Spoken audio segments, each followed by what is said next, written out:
खुलुमबाय लोगोफोर, बर'नि रानि 2.0 चेनेलाव गोजोन फुंबिलिनि अननाय आरो सिबिनायखौ बयनिसिमबो जासिहरनाय जाबाय। दिनै 15 एप्रिल 2020 बुधबार बाराय, अदेबानि बैसाग दाननि 1 खालार। दिनैनि सानाव मोनजिनै राशिफोरा बोरै बारलांगोन बेनि सोमोन्दै नोंथांमोना मिन्थिनो लुबैयोब्ला भिडिअखौ जोबजासिम नायलांजोबबानो जाबाय। आरो बेजों लोगोसे बर'नि रानि 2.0 चेनेलाव दिनैसो सोरबाफोर गोदानै फैसनदोंब्ला चेनेलखौ साबस्क्राइब खालामना लाब्लानो जाबाय, जाहाथे जेब्ला जों बेबादिनो राशिजों सोमोन्दो गोनां भिडिअ आपल'ड खालामो अब्ला नोंथांमोननियाव थाबै नटिफिकेसना सौहैयो। फै दानिया मिन्थिना लादोनि मोनजिनै राशिफोरा दिनैनि सानाव बोरै बारलांगोन बेनि सोमोन्दै। गिबि राशि महरै मेष राशि। राशि बायदियै दिनैनि साना जोबोर मोजाङै बारलांगोन। खामानि थिलियाव बयजोंबो बाख्नायजानाय मोनगोन। गुबुनफोरनि सायाव अनखांनाय सोमजिगोन। धोरोमारि खान्थिफोराव बाहागो लानो हागोन। गोसोखौ सान्थि मोनखांगोन। लोगोफोरजों बहाबा बेरायग्लांनो थांनो हागौ। गोबाव समनिफ्राय आयेनजों सोमोन्दो थानाय जेंनाफोरा जोबस्रांगोन।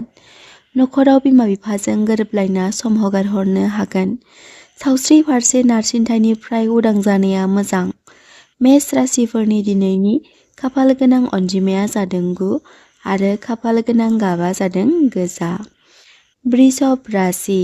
राशि बायदियै दिनैनि साना गाब गोनां जानानै फैगोन। गोसोखौ खुसि मोनखांगोन। नखराव बाथ्रा खोथाफोरखौ मानिलायनाय फैगोन। बहाबा दावबायनाय समाव सांग्रां जानाया मोजां। गथ' गथायनि गेजेरजों मोजां खौरां मोननो हागौ। बेफार फालांगि खालामग्राफ्रा मोजां सान। जिउनि लोगोजों एना एनिया जोबस्रांगोन। धोरोमारि खामानिफोराव सम हगारहरनो हागोन। सावस्रि फारसे सांग्रां लाखिनाया मोजां। वृषभ राशिफोरनि दिनैनि खाफाल गोनां अनजिमाया जादों 2 आरो खाफाल गोनां गाबा जादों गुफुर। मिथुन राशि। राशि बायदियै दिनैनि साना नोंथांमोननि थाखाय गेजेरावनो बारलांगोन। गोसोआव फोथायनाय बांगोन। थाबथानानै थानाय खामानिफोरा आबुं महर मोनखांगोन। बेफार फालांगियाव मुलाम्फा मोननो हागोन। नखर संसाराव गोदै मिलौदो महर मोनखांगोन। लबैसुला गोसोनिफ्राय उदां जानाया मोजां। रिलेशनशिपआव गाहामैनो बारलांगोन। मिथुन राशिनि दिनैनि खाफाल गोनां अनजिमाया जादों 5 आरो खाफाल गोनां गाबा जादों गोथां। कर्कट राशि। राशि बायदियै नोंथांमोननि थाखाय दिनैनि साना गाहामैनो बारलांगोन। जब मावग्राफोरनि थाखाय मोजां सान। जायखिजाया लांलाय लाबोलाय फारसे सांग्रांथि थानाया मोजां। लबैसुला आखुजों बांद्राय फैसा सोसनना लानाया मोजां नङा। बेफार फालांगियाव मुलाम्फा खालामनो हागोन। नखराव सोरनिबा रावा गोसोखौ सान्थि मोनखांहोनो हागौ। खस्थ' खालामोब्ला गोदै फिथाइ थायहोनो हागोन। सावस्रि फारसे एसे एनै नारसिनथाय मोनखांनो हागौ। कर्कट राशिफोरनि दिनैनि खाफाल गोनां अनजिमाया जादों 7 आरो खाफाल गोनां गाबा जादों गुफुर। सिंह राशि। राशि बादियै दिनैनि साना गोरोबलायनायजों बारलांगोन। जब फारसे सांग्रांथि थानाया मोजां। खामानि थिलियाव एसे एनै बेले बेजे सोमजिखांनो हागौ। लाइफ पार्टनारनि बिथोनजों सोलिलांनाया नुकसान खालामनो हागौ। मावनो लानाय बिबानफोरखौ समनि सिगां मावफुंलांनाया गोनांथि। नखराव साननाय हनायजों सम बारलांहोनो हागोन। जायखिजाया फैसा सोसननायनि सिगां सानै हयै नायबिजिरनाया गोनांथि। सावस्रि फारसे एसे एनै जेंना नुजाखांनो हागौ। सिंह राशिफोरनि दिनैनि खाफाल गोनां अनजिमाया जादों 6 आरो खाफाल गोनां गाबा जादों रोजा गोथां। कन्या राशि। बेफार फालांगियाव फैसा सोसननायनि थांखि लानो हागौ। दिनैनि साना लाब गोनां। हा हु बायनाय खामानिफ्रा मावफुंजानो हागौ। सावस्रि बिथिङाव साबधान जानाया मोजां।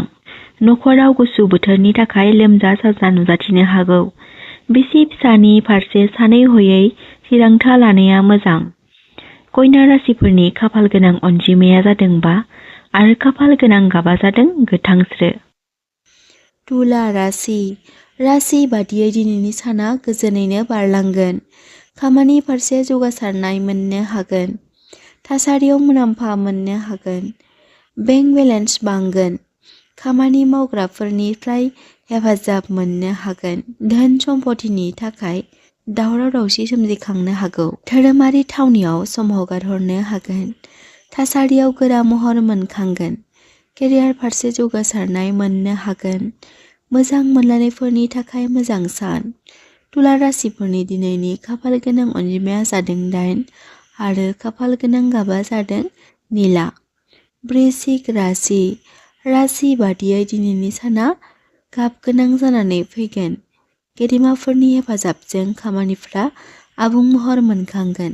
नखराव सोरनिबा थाखाय गोसोखौ सान्थि मोनखांनो हागौ।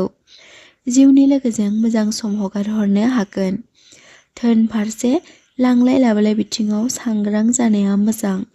फरायसाफोरनि थाखाय सोलोंथाइ फारसे गोसो होनाया मोजां। सावस्रि फारसे सांग्रां थानाया गोनांथि। वृश्चिक राशिफोरनि दिनैनि खाफाल गोनां अनजिमाया जादों 3 आरो खाफाल गोनां गाबा जादों मेरुन। धनु राशि बादियै दिनैनि साना खुसिजों बारलांगोन। गोदान लोगोआरिफोरनिफ्राय मुलाम्फा मोननो हागोन। सरखारि साख्रिजों सोमोन्दो थानाय जाथायाव मोजां खौरां मोनगोन। सोलो गोनां सुबुंफोरजों लोगो मोनलायनो हागोन। बेफार फालांगियाव गोदान लामा गेवगोन। नखरा रंजा खुसियै सम हगारहरनो हागोन। सावस्रि फारसे गोग्गो मोनखांगोन। फरायसाफोरा सोलोंथाइ फारसे नोजोर होनाया मोजां। धनु राशिफोरनि दिनैनि खाफाल गोनां अनजिमाया जादों 4 आरो खाफाल गोनां गाबा जादों गोमो। मकर राशि बादियै दिनैनि साना समानैनो बारलांगोन। धर्म आरो कर्म समानैनो बारलांगोन। हरखाबै हाखु दाखु खामानि मावनायनिफ्राय सांग्रां थानाया मोजां। जायखिजाया खामानि थिलियाव जाब्रबथाय जाथायनिफ्राय सांग्रांथि थाखानाया मोजां। फैसा सोसननायाव थाबथानो हागौ। फरायसाफोरनि थाखाय मोजां सान।